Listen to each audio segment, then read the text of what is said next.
Good morning and happy Sabbath, everybody. I hope that you've had a blessed week thus far.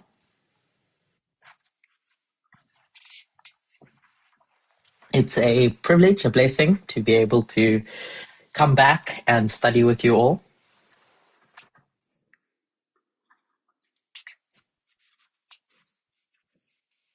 Um, so, what I hope to go through today, I hope will at least give my perspective to some of the questions that you've asked. However, the topic that I want to go through is, we'll say, a work in progress. And so, as we go through each of the different steps,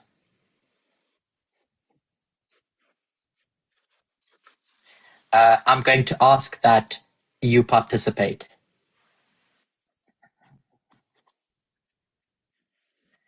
I know that sometimes it can feel intimidating to ask questions,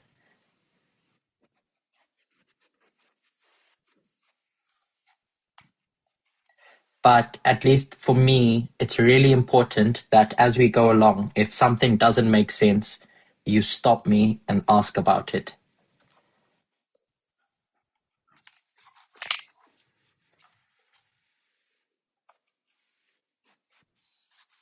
Because we could get to the end and I say something and you ask, how did we even get here?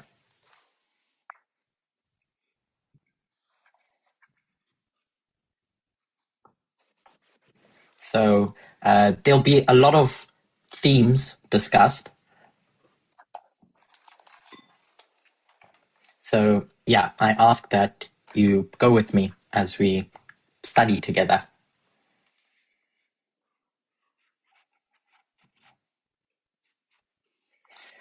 So the topic that I want to go through is the distinction between the sixth and the seventh kingdom.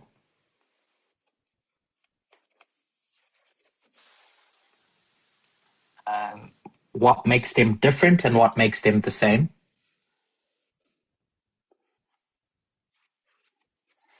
And hopefully, perhaps not in the study, but hopefully at some point, seeing that distinction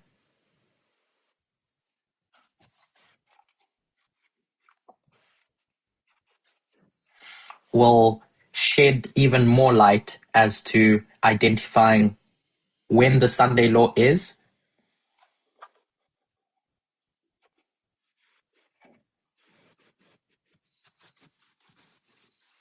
and why that specific date can be the only date of where the Sunday law takes place.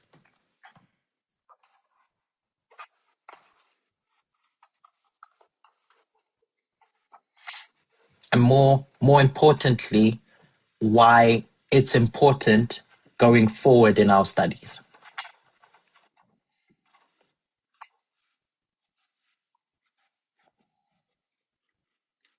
So I want to start with establishing definitions.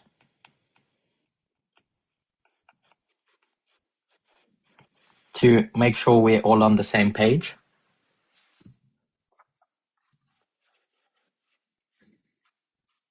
You should all be familiar with the definitions that at least myself and other teachers are using.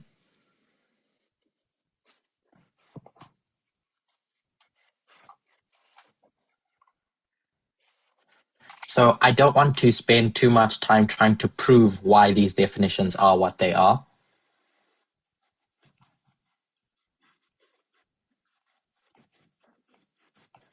But at the end, if we have time for a Q&A, maybe we can go through that together.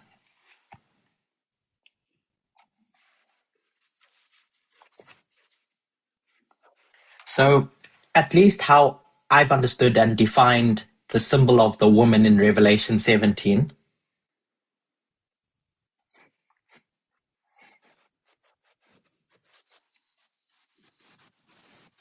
is as an entity with an ideology.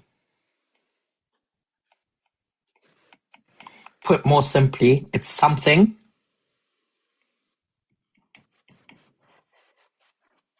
that has ideas, it has a worldview.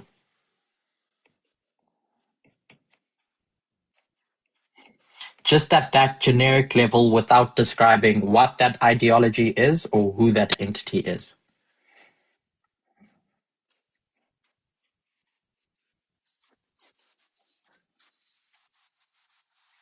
This woman has an agenda, has a goal in mind,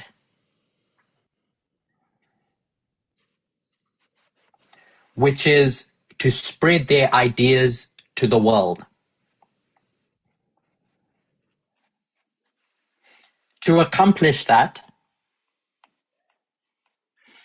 this woman is going to go around looking for a kingdom.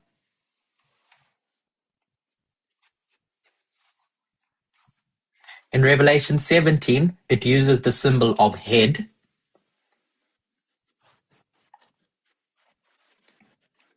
And if we ask ourselves, what does the woman want that she doesn't have?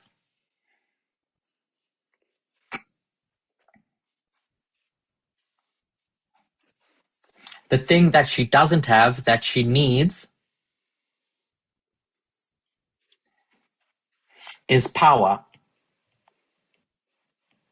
It becomes the defining characteristic of the thing that she needs on her side.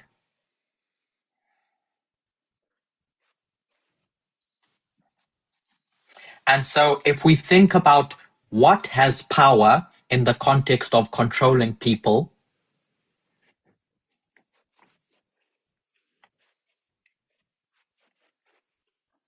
I hope it is clear to see that the thing that controls people in a society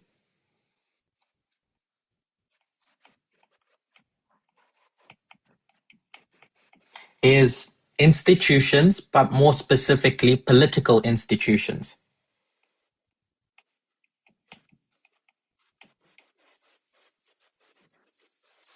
What's helped me clarify what this symbol of the head is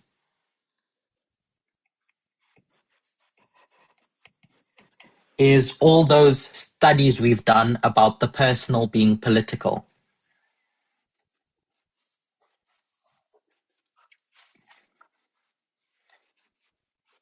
What that phrase means,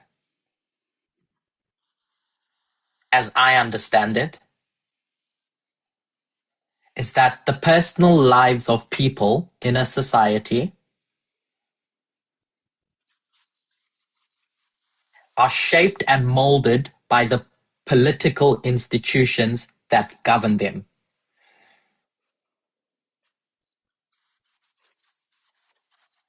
That's just a generic way of explaining that.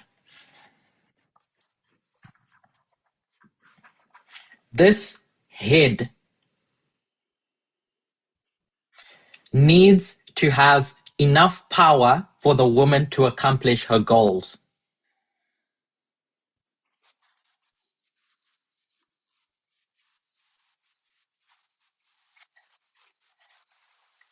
And if we think about what that institution is,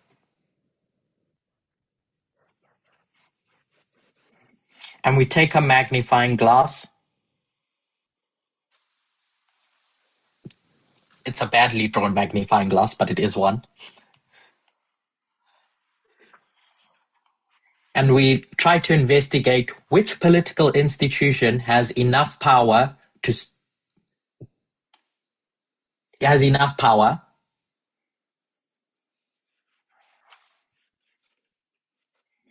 after enough investigation, we can see that it's the seat of power that does that job.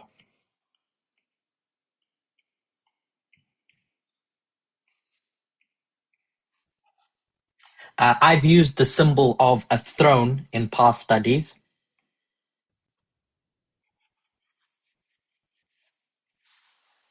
Obviously, that's a bit archaic. And so in modern day terms, the presidency.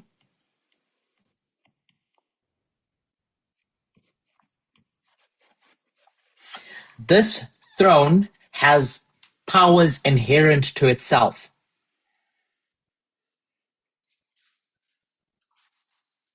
And when people come together to create that throne, it's created for a specific purpose. It's created to serve. To serve and protect the people, the society. That's what all thrones are created to do.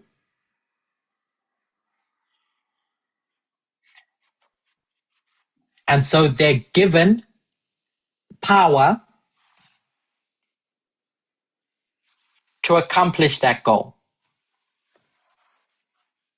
So power in and of itself is not wrong. In fact, it's good when directed in the right direction. So this generic throne that's created is created to serve the people, protect their rights.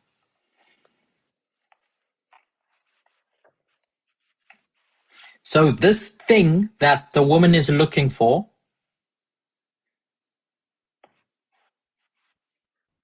has to have enough power for it to be relevant to the woman.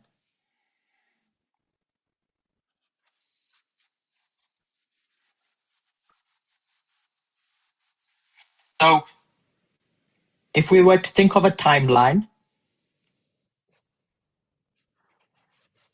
here's a throne, which we've said is a head, that has power. It's serving the woman. I'm serving the people, sorry. The woman looks and sees that that throne is attractive. And so it needs to convert that throne into something she's going to use.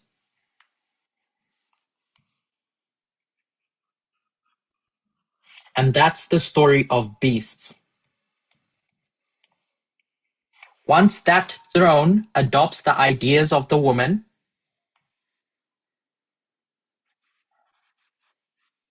it becomes a beast. Again, I'm not going to prove some of these things for now.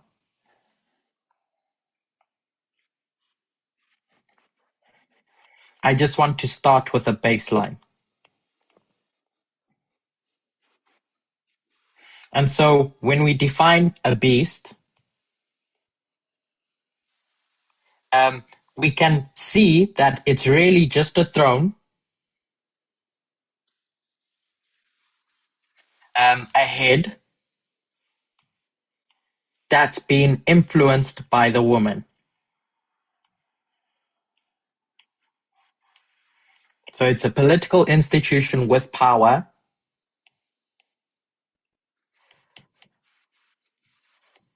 that's adopted the ideas of the woman.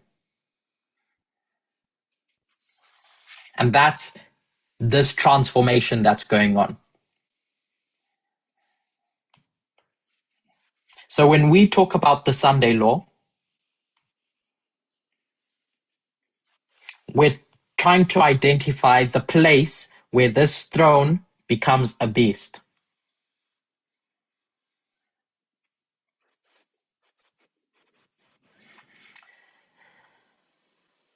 So we've spoken about a throne and this good throne, which is called a head, And this bad throne that's called a beast. So what we need to try and determine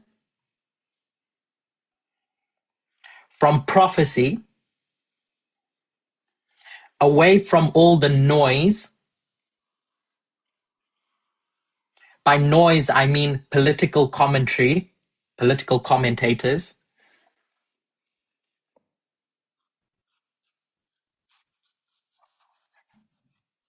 is the woman. What makes the woman bad?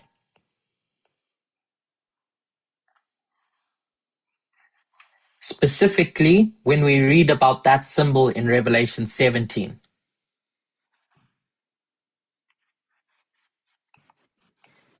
If that we can find a symbol that's bad, then we know just by juxtapositioning that this entity with an ideology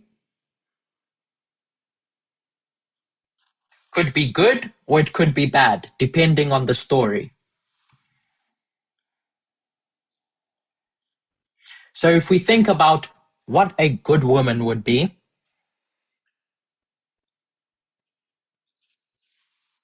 even if you don't see it explicitly in Revelation 17,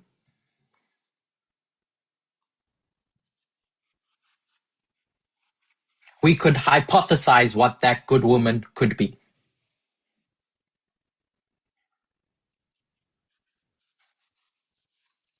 So what makes that woman good or bad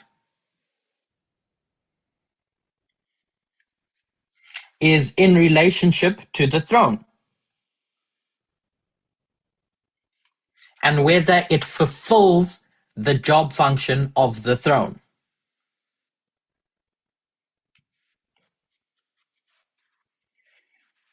So you have this throne that's going to be created to serve the people, and then something is going to come and sit on that throne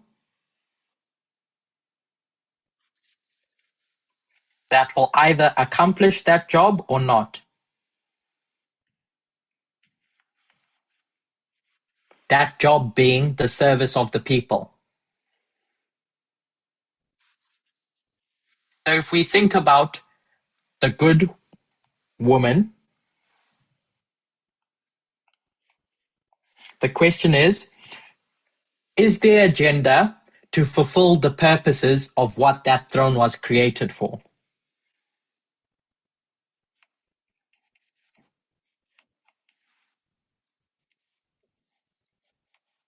So are they going to use the power that's in their hands, that that throne has?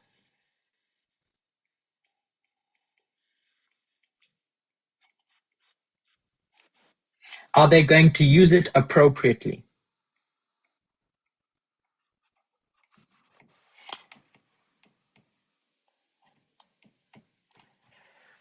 I.e., are they going to use that power that they have in their hands now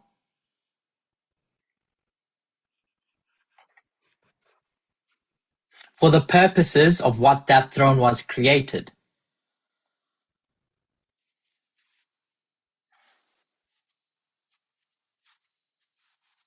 And if we think back, that purpose is to serve the people.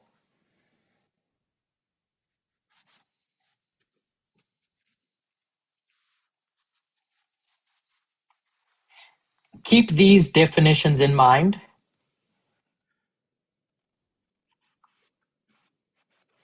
because later we're going to discuss about Donald Trump's first term in office and his second term.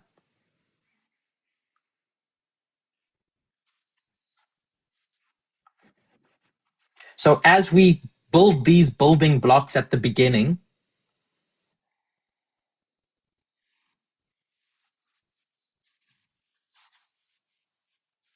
we have to keep them in our minds as we build step by step.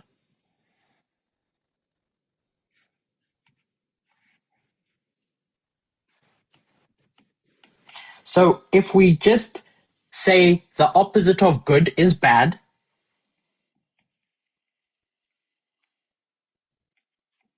then we can say that a bad woman would be using the powers of the throne inappropriately,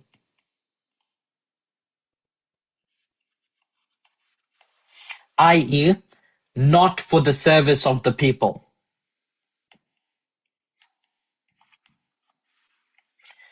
They use those powers to serve themselves.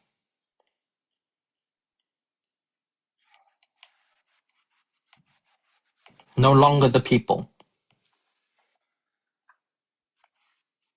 In the past, we would use a term to describe this behavior,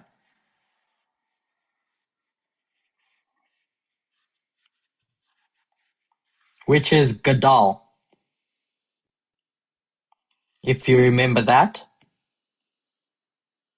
stretching your minds way back into the early days. That's essentially lifting yourself up. And the means of by which one lifts themselves up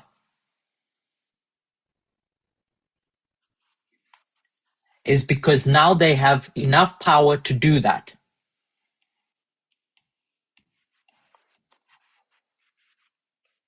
So this story about the bad woman is about abuse of power in self-service.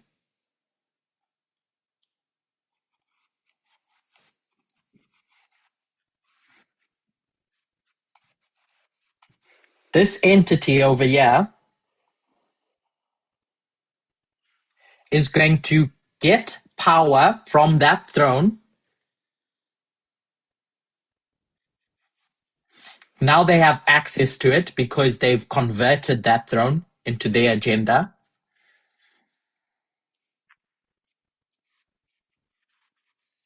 And that power was meant to do what? For one purpose and one purpose alone. Serve the people. But they use it for another purpose.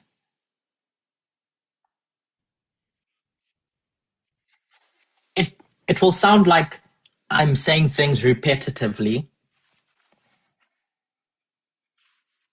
but I'm just trying to say the same thing in different ways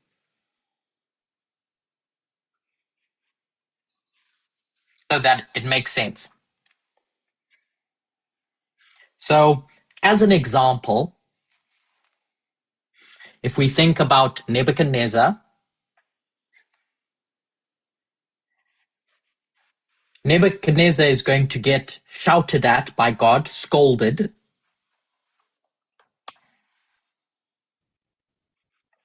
and all his grandchildren, children and grandchildren, because those stories demonstrate that all the power that they had was meant to be used to serve the people.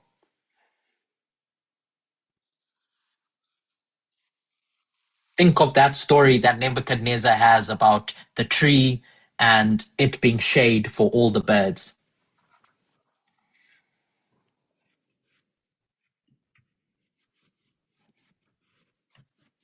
But God tells him, you've become too big for your boots.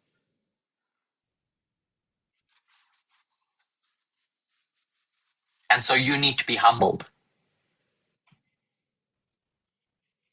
Because now Nebuchadnezzar stopped serving the people and has started serving himself.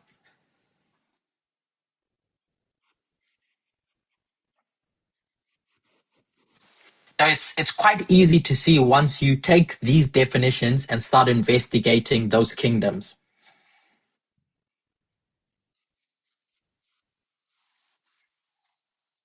And so in your own time, you can go to Greece, Medo-Persia, Rome, and see the same story.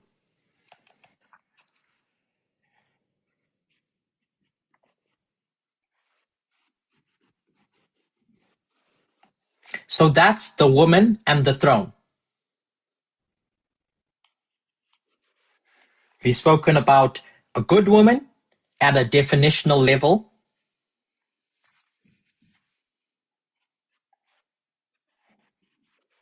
A bad woman, a good throne, and a bad throne. One thing that we need to always do in our minds is distinguish between the woman and the throne. Because sometimes they can look so similar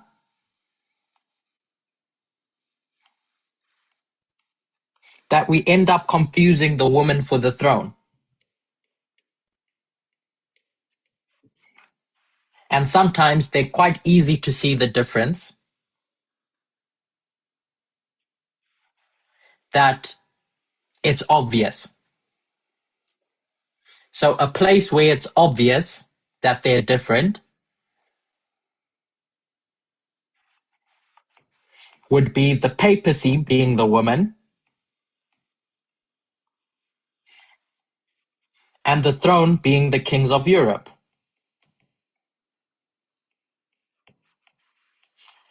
So I want to stop here, take a pause,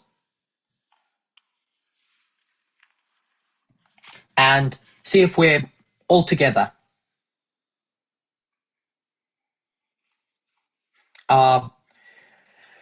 Does anyone have any specific questions at this point before we move on?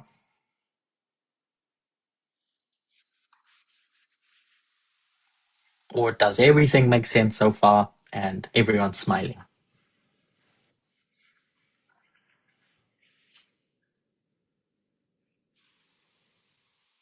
If I'm going too fast, you have to tell me.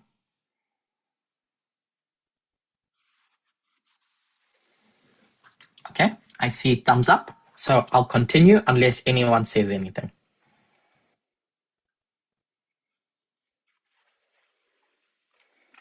So a key distinction in this story about the throne and the woman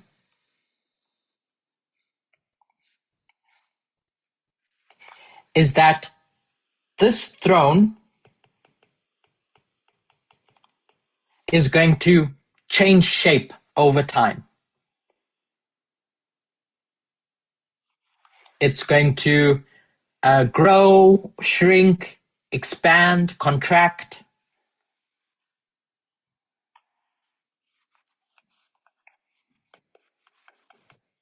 Sometimes it's going to look ugly and sometimes it's going to look pretty.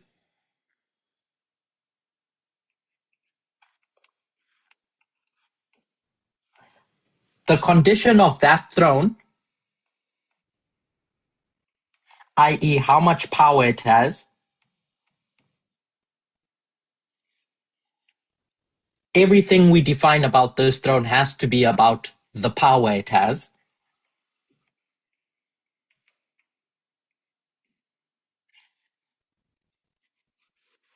So that condition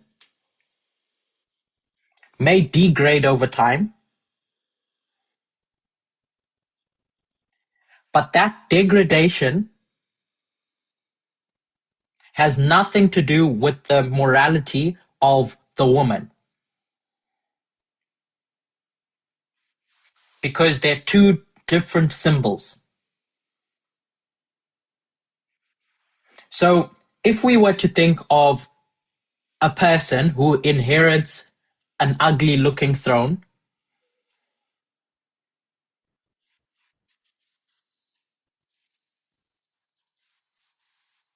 so a throne that has all the power in the world, it's super powerful, got big muscles.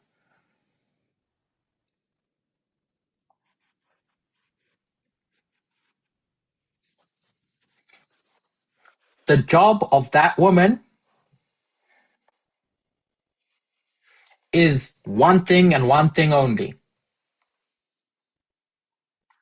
Use what you have to serve the people.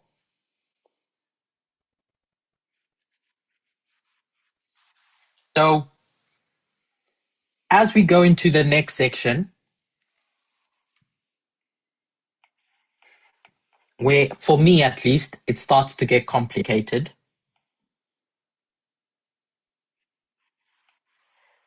there'll be two stories that we tell. And we can't mix them up. Story one is about the throne becoming more powerful.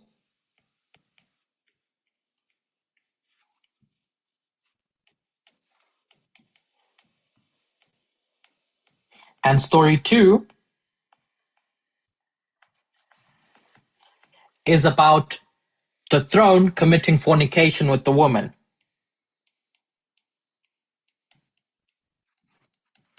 They're two different things, as I hope we'll demonstrate.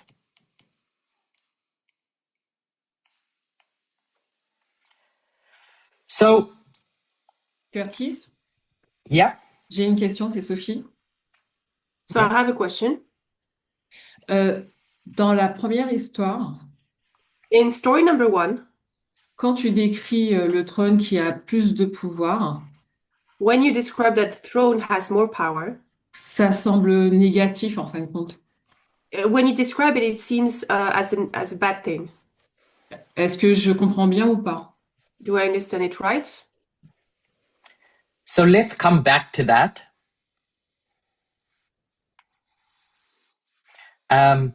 Once I go through the sixth and the seventh kingdom.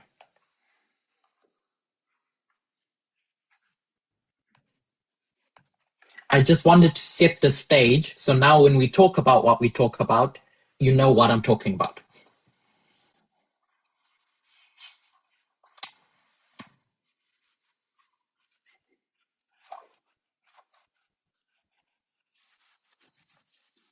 So if you hold your question, we'll come back to it just now. If that's okay, Sophie. Oui, bien sûr. So let's go into Revelation, because we want to understand the sixth kingdom. I said the goal of my study today is to distinguish between the sixth kingdom and the seventh kingdom. The sixth throne and the seventh throne.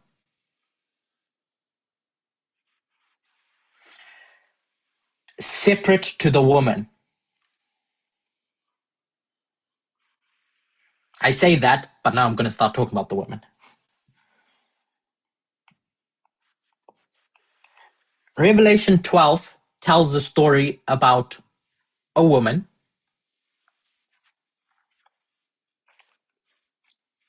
But I want to skip over all of that and go to the end of the chapter.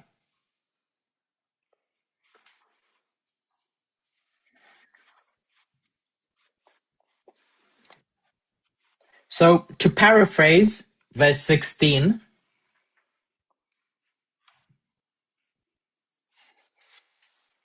there's a woman who's good that's being persecuted by the papacy. I'm not good at drawing, but here's Europe, and the papacy's been persecuting the woman.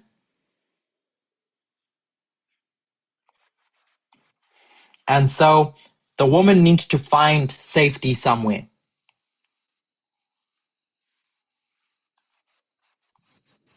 And so she goes on a long journey on a boat that's going to take it to the earth. The verse says, I don't know how it reads in French,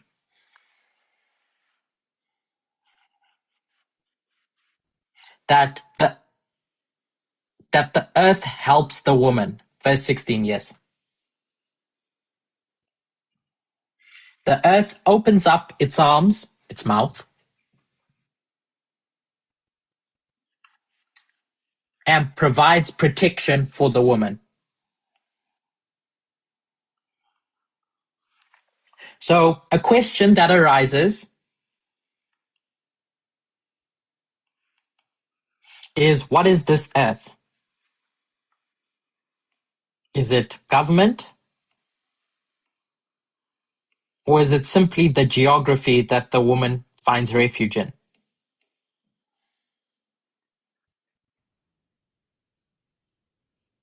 I'm going to suggest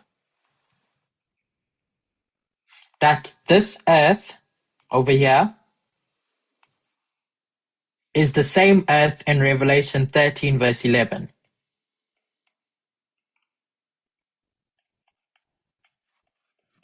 Where it says this lamb is going to come up out of the earth. It's going to arise from a specific place in the world.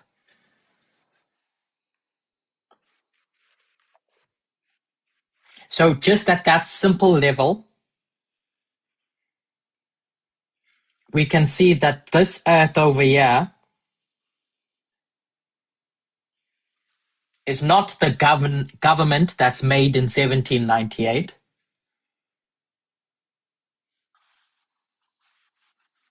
It's simply the geography of this piece of land.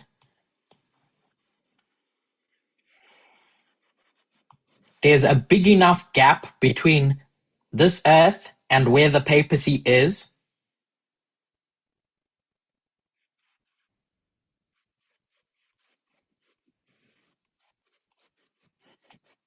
separated by this big ocean.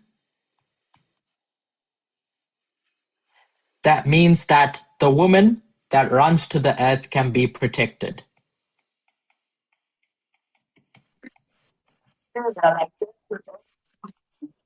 from the bad woman in Europe.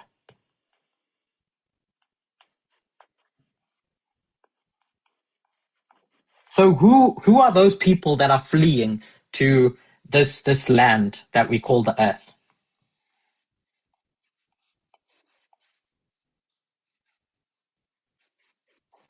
Ellen White will frame it as the pilgrims.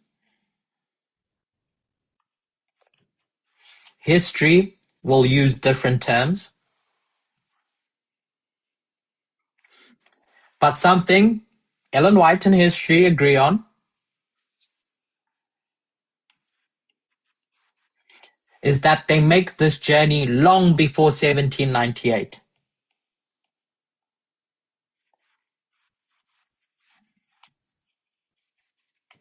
In 1620, these pilgrims start fleeing to the earth.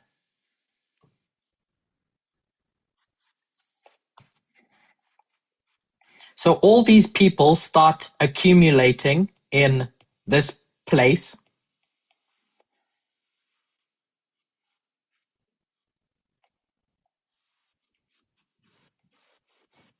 And over time, what do they realize?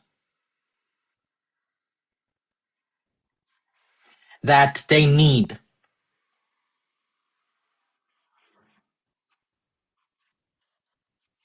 Because they go from just being people doing their own thing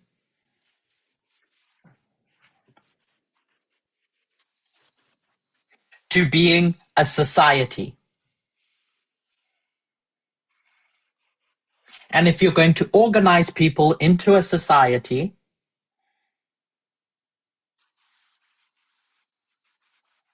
you need a government.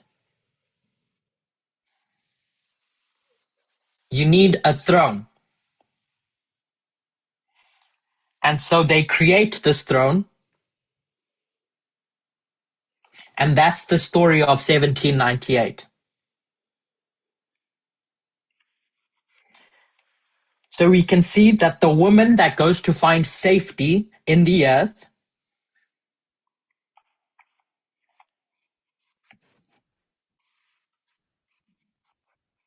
this good woman ends up creating this kingdom, this throne.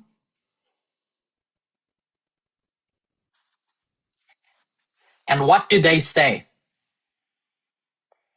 that anyone who's going to sit there is going to sit there not because they're a son or a daughter of someone else.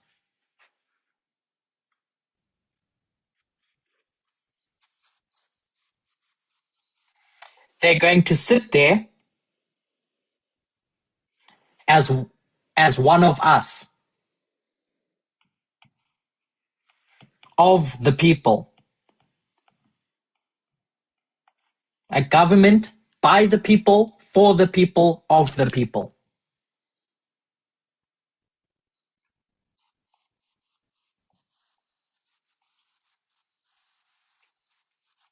So that's the good woman that sits on this throne that they create.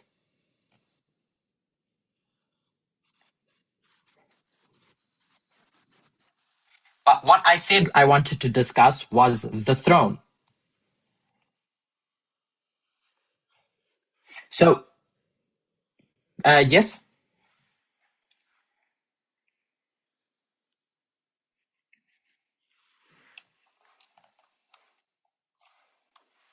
Français, t'es en français.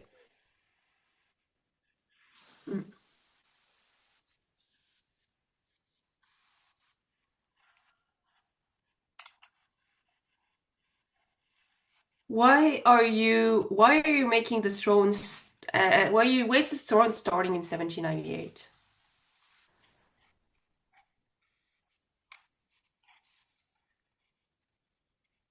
Because we said that the So, throne was the seat of power, hence the presidency. And the first president was in 89.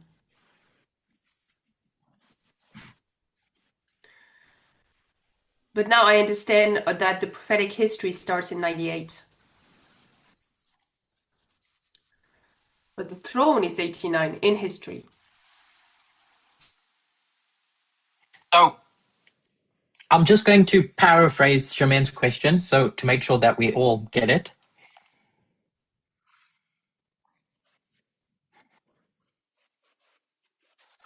She's saying historically, as a fact, the first throne that we see is here in 1789. So why have I placed it here in 1798? And my answer or perspective is baked into what she said. When I talk about thrones,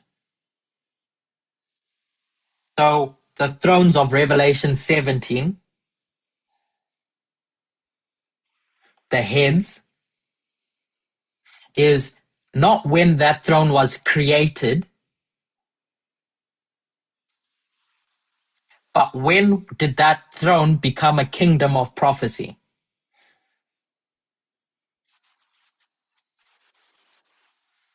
Does that answer you? So this picture work obviously skips through some steps to make a specific point. And the point is that the throne that we see as a kingdom of Bible prophecy in 1798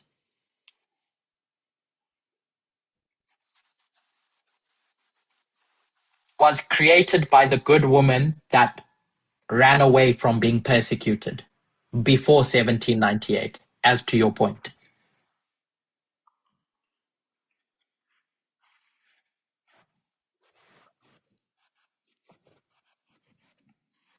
Who fled from persecution prior to 1798.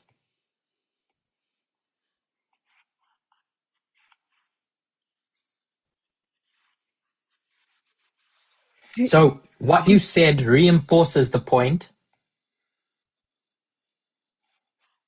that the earth that's protecting the woman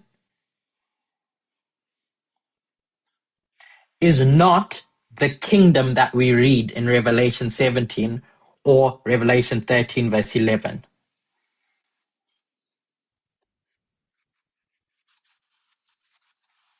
Does that make sense? So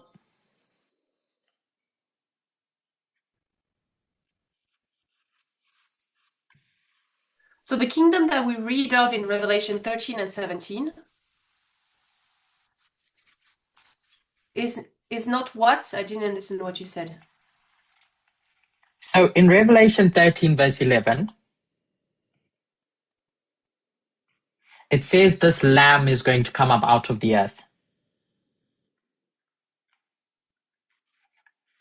So without proving it, when do we say that this lamb is rising?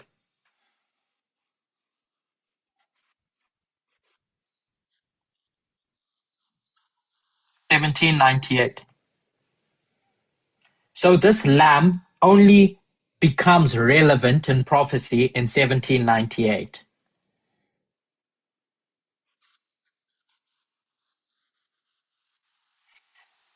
And it's coming up out of the earth. So the earth is the thing that's protecting the good woman, not the lamb.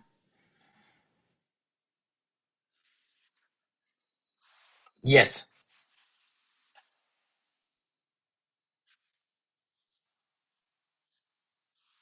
Not the lamb. Okay. So when we come to this picture work over here,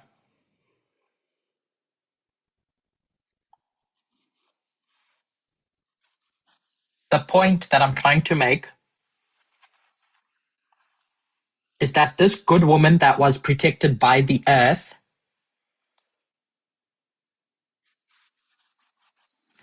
finds protection long before the lamb starts rising up.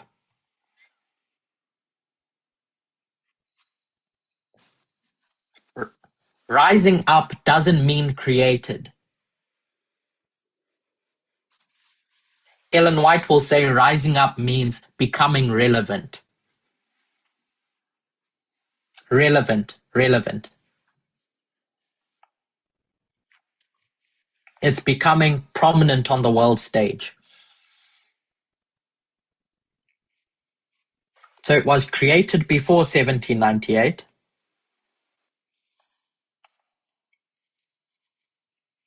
But now it's relevant in 1798.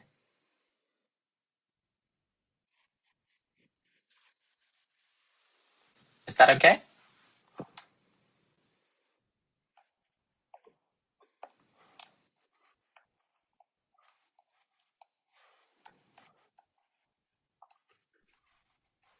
So why are you emphasizing this difference?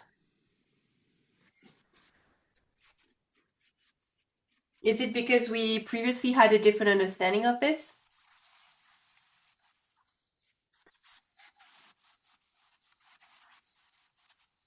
Because I remember that back then we were saying that Constitution was what protected the woman.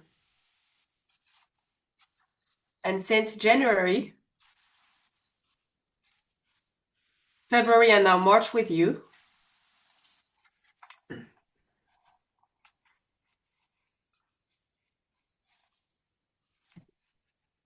Elder Terry and yourself really emphasize the fact that it's the land itself, like the piece of land, that protects the woman, not the lamb.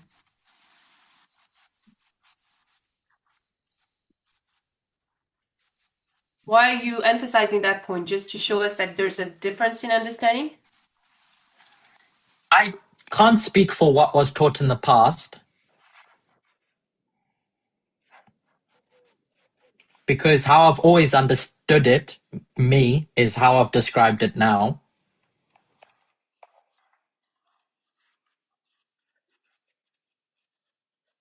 But I know that other teachers may have taught that it was the Constitution.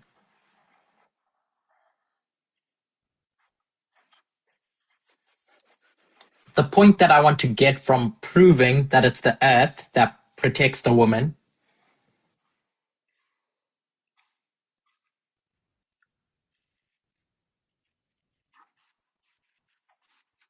is to try and demonstrate that the good woman creates that throne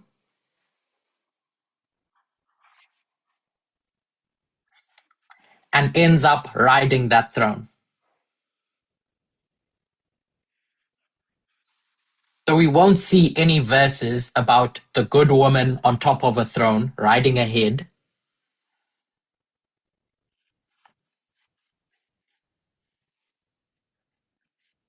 But I want to demonstrate that beyond just comparing and contrasting,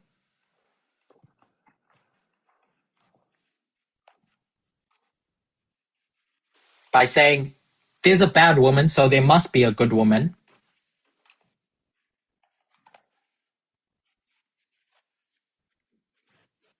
I want to try and demonstrate from Revelation 12 and 13 that that good woman does exist in the context of thrones.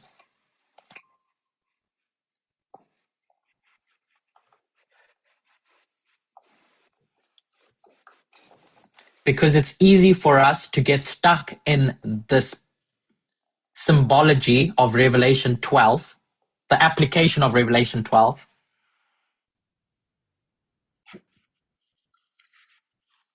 and say that the good woman is the church. And what I'm trying to show is that the good woman in this context of kingdoms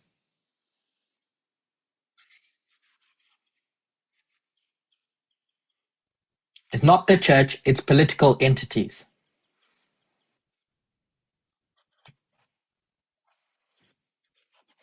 Things that ride kingdoms.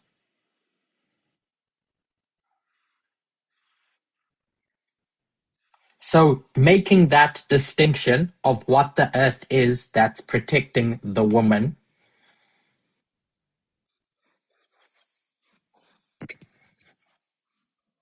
for me becomes important to demonstrate that the good woman rides ahead at any point.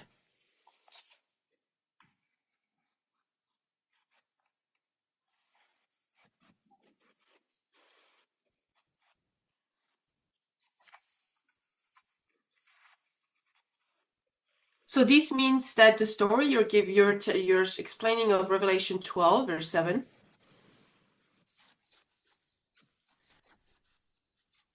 But verse 16, you're giving a different explanation than Ellen White's.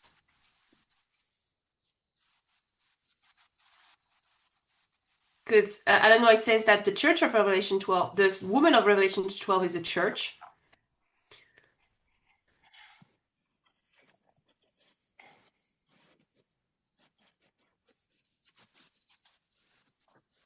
And she fled to a country that gave her protection and freedom of conscience. And so you're giving us a different vision of history.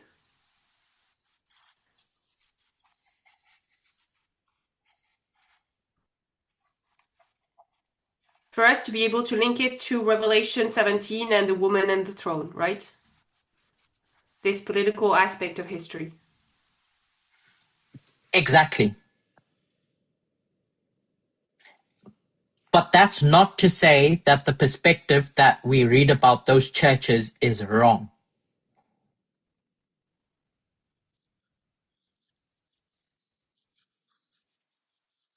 It's just one perspective. And as we know, the Millerites and Ellen White, as Elder Tess demonstrated, don't care about politics. All they care about is the church. So that's all that Ellen White is going to see when she reads Revelation 12.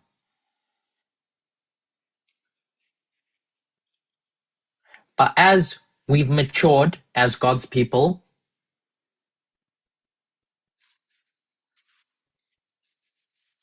we've seen that if we're going to understand end time events, then we can't close our eyes to politics and just focus on the church.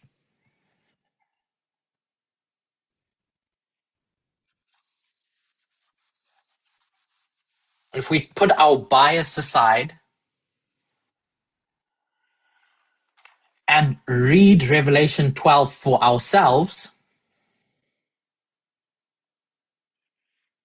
to glean another perspective, not contradictory,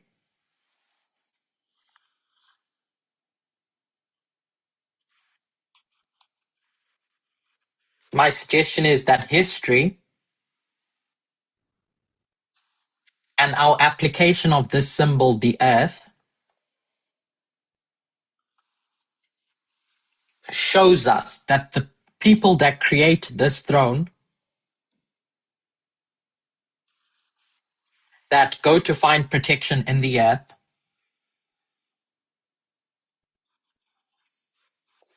are just ordinary people. Some of them are churchgoers. Some of them are scientists. Some of them are philosophers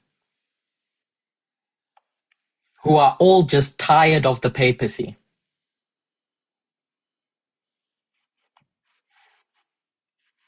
So out of all these people, the churchgoer,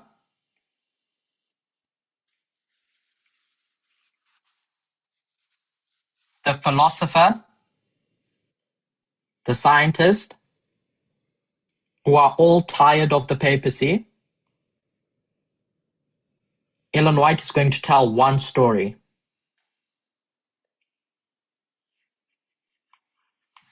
But as I've suggested,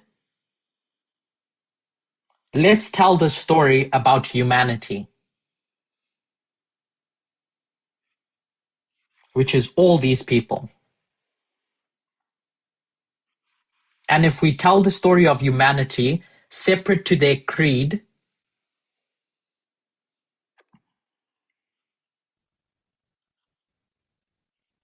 we can demonstrate that this good woman ends up on the throne.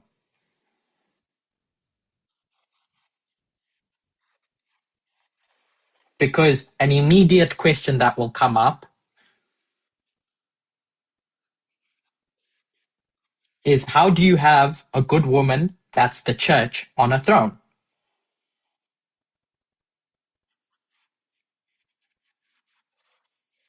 I thought church and state were never meant to come together. But what I'm trying to demonstrate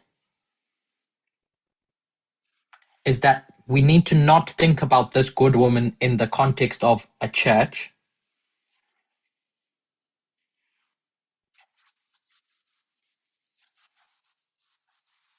We should think about it in the context of people.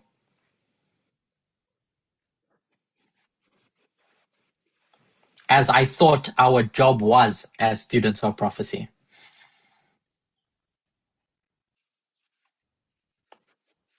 In trying to understand the great controversy in relationship to everyone.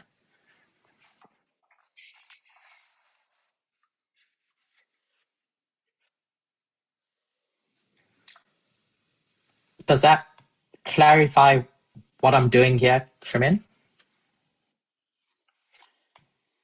So if that's the case, in 1798, I'm using that as the prophetic waymark.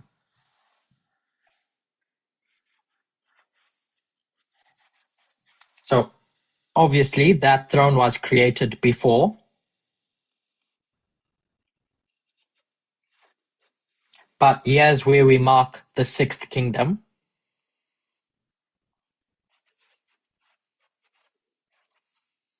So when this throne is created, when it's standing here in 1798, the founders, what do they ensure they do when it's created? How do they create that throne? So that it looks different to all the other thrones they've seen in Europe.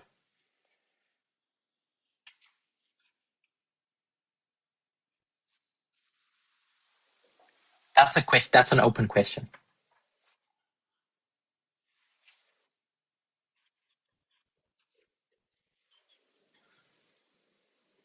Shemaine touched on it in her question. If you were to think about everything you know about the USA, 1798,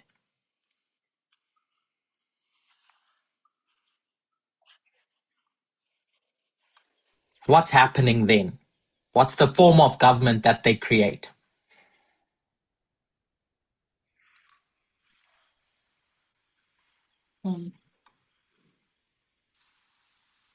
Inspired by French.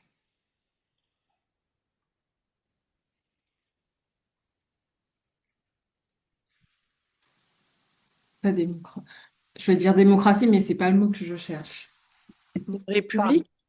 Une I république. wanted to say democracy, but it's not exactly the word I was looking for. You said another word after democracy, I think. C'est pas moi, c'est Natacha, mais elle a dit république. Ah. She said republic. Natasha said republic. So I heard two words, republic and democracy.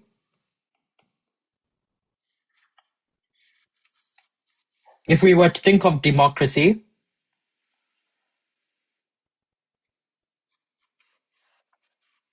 again, that's in the context of the people.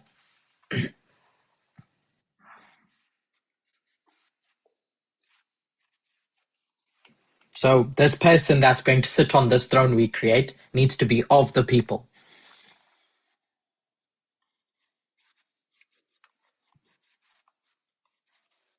Which is tied to what someone said about republic.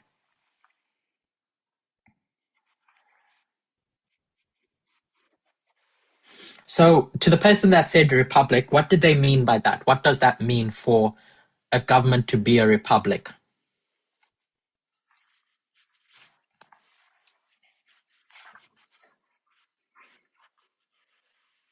Bah, en fait, c'est un gouvernement qui... En fait, ce que je comprends, c'est ils ont voulu faire un gouvernement qui était différent de ce qu'ils avaient connu.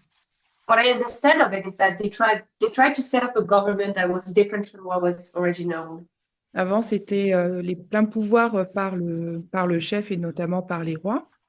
Before it was full power owned by the chiefs and the kings. Et donc là, ils ont fait une forme de gouvernement où le président And so now they put in place a type of government where the president n'est pas le seul à détenir le pouvoir. is not the only one holding the power.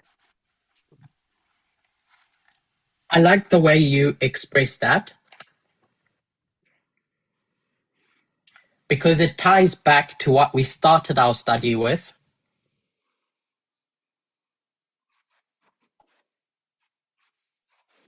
And the fact that a throne, if it's going to do anything,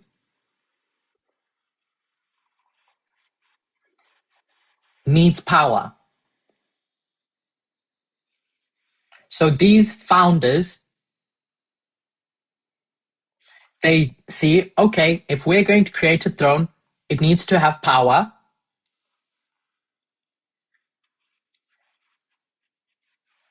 But every time a throne has been created in the past, somewhere along the line, things go bad.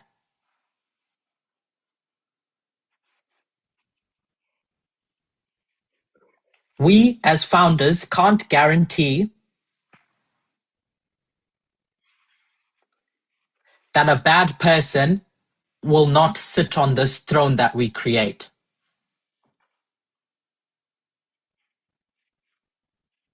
So, in order to prevent that,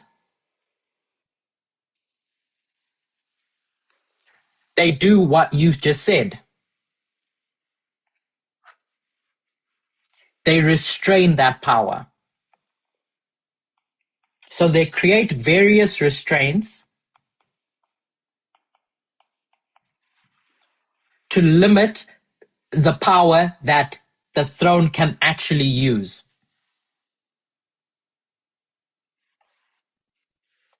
the way it's designed is designed in a way to repel bad women.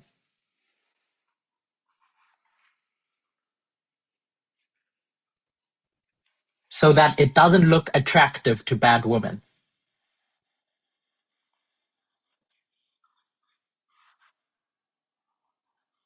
It has just enough power to serve the people, but enough of that power is safeguarded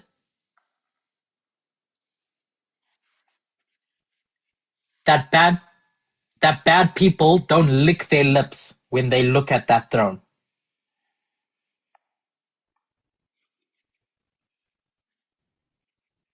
So all those checks and balances and separations of power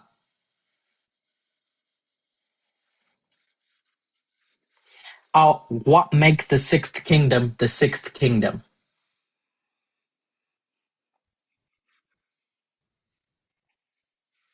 Distinguished from all those 5 ones we saw before.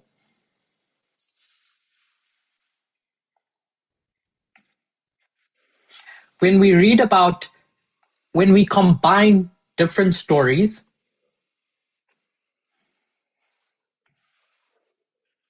and narratives from Ellen White, she'll describe this sixth kingdom as a lamb.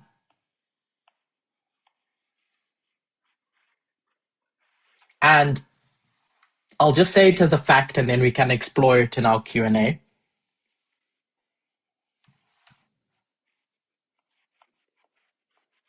This head that we mark in 1798 onwards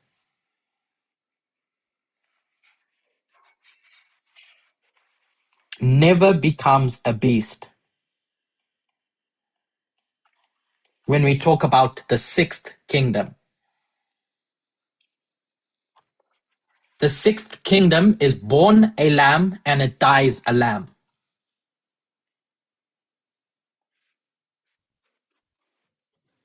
It's what's unique about it in comparison to all the other kingdoms.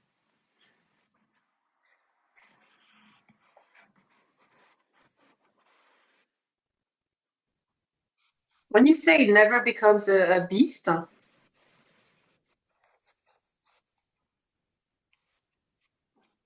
you mean that it never has a bad woman riding it, right? In the context of Revelation 17.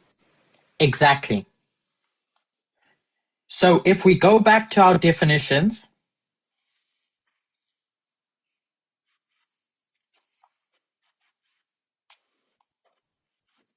from Revelation 17, a head is a political institution with power.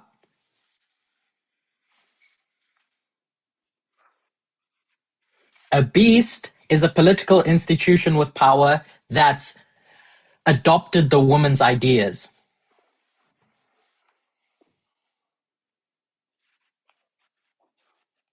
The bad woman's ideas. So what we can add about this head is that it has good woman's ideas.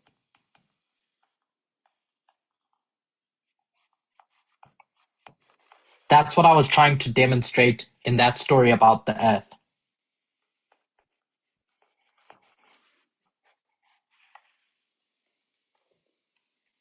So as Shemaine pointed out, my point is that if this sixth kingdom never becomes a beast in Revelation 17,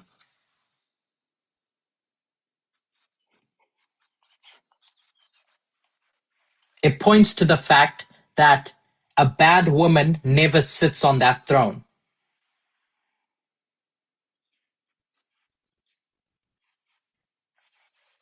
A bad woman looks at it.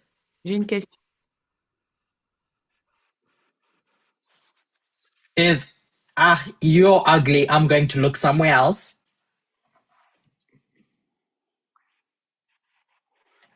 The throne looks at the bad woman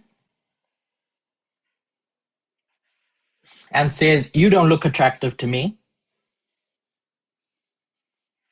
So these restraints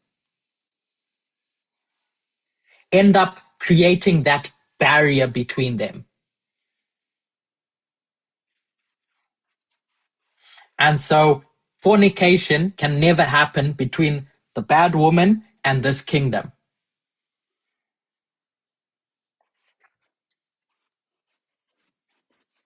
And hence why we don't get a bad woman ever riding the sixth kingdom.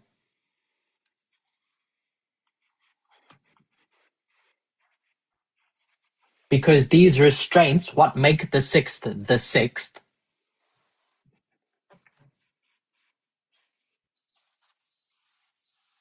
act as a safety mechanism.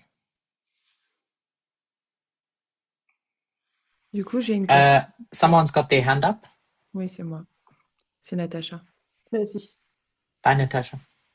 Donc, ma question, c'est que malgré le fait que Trump ait été dans le sixième royaume, So my question is, despite the fact that Trump was in the Sixth Kingdom, il doit être quand même, durant cette période, avant la loi du dimanche, continue ta phrase parce que être considéré comme une bonne femme. so he still has to be considered as a good woman up to until the Sunday law. Et que c'est uniquement le passage de la loi du dimanche où il y a du coup fornication, And it's only from the Sunday law where there's fornication, et donc la loi du dimanche, and so the Sunday law, que là, il devient vraiment une bête. that he really becomes a beast. So we'll build up to that. I just wanted to start at the beginning.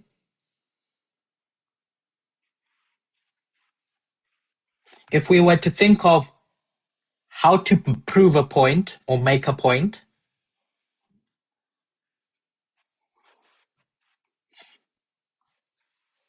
logic has to build sequentially.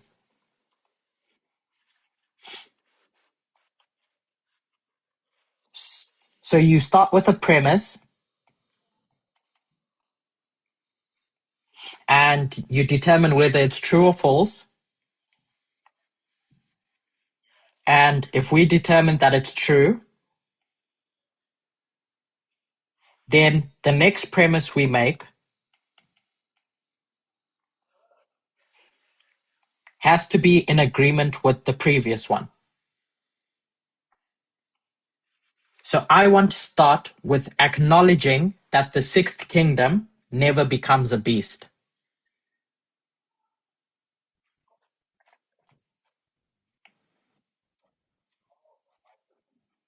It's unique. It never has a bad woman riding it.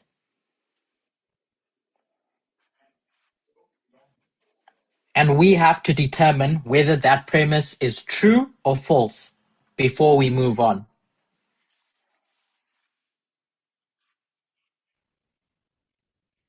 So we can pick up in our next study after the break.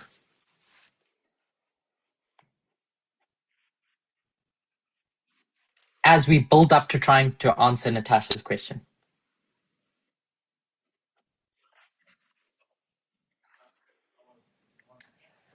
So I'll close now with a word of prayer. But before I do that, I want to give a 2-minute summary of what we've discussed.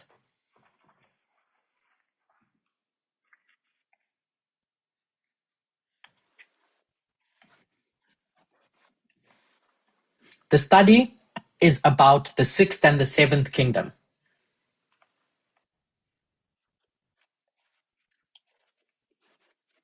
And the transition between the two. So to explain that, we need to understand these symbols in Revelation 17.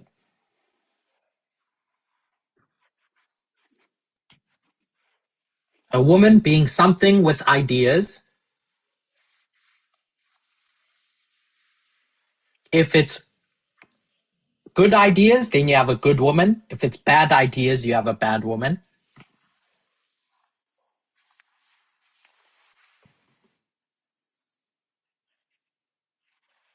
Which is separate and distinct from the kingdoms that it's trying to control.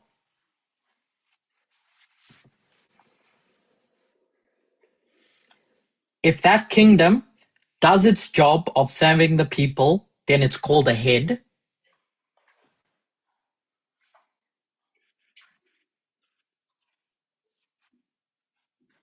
But as soon as that kingdom adopts the woman's ideas and starts serving the woman, the bad woman,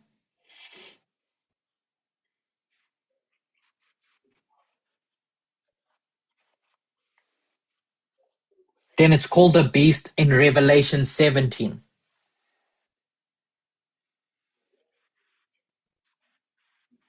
The distinction between a good woman and a bad woman is how they use the power they have at their disposal.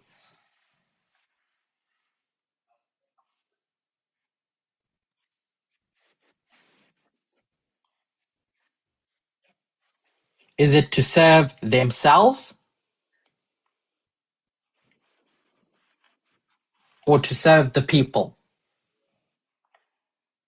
This story about serving themselves is the story about the abuse of power.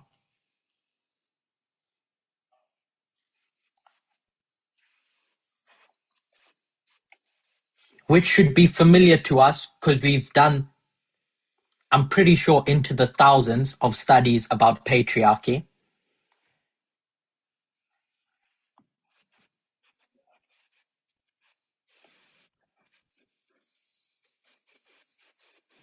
Which is based on this abuse of power.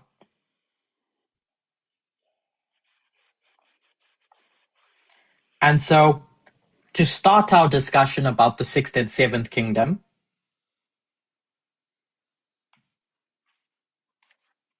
I wanted to prime us to get us ready to think about two parallel concepts. The throne becoming more powerful and fornication with the woman, called the sins of Babylon.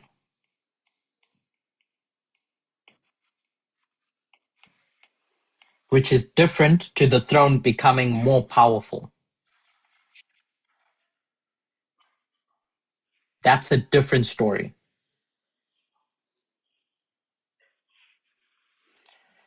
And then with 30 seconds of my summary,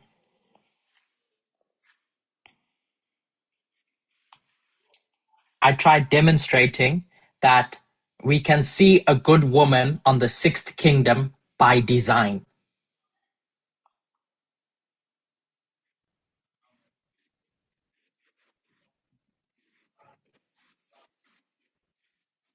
The way that kingdom was created was with enough restraints to the power that that kingdom has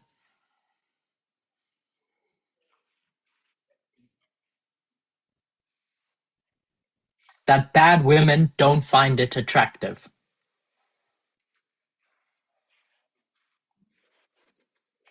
And where we need to begin in the next study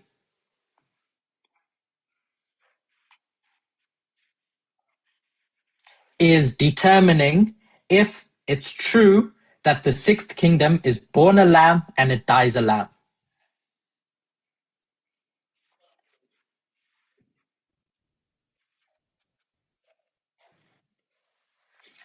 So we can close with a word of prayer.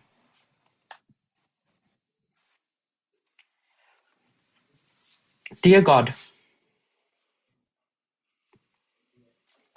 I personally appreciate that as we grow as a people,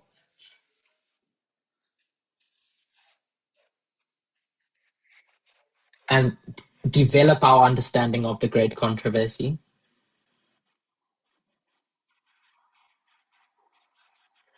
at least for me, it gets complicated. And so I ask that you may help us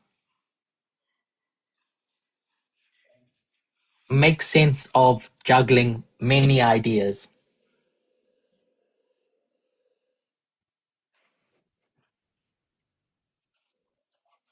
I pray that you may be with the translators and myself and everyone listening.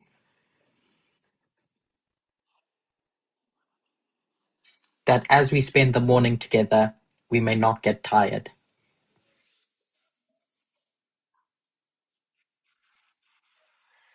I praise you and thank you in Jesus' name. Amen.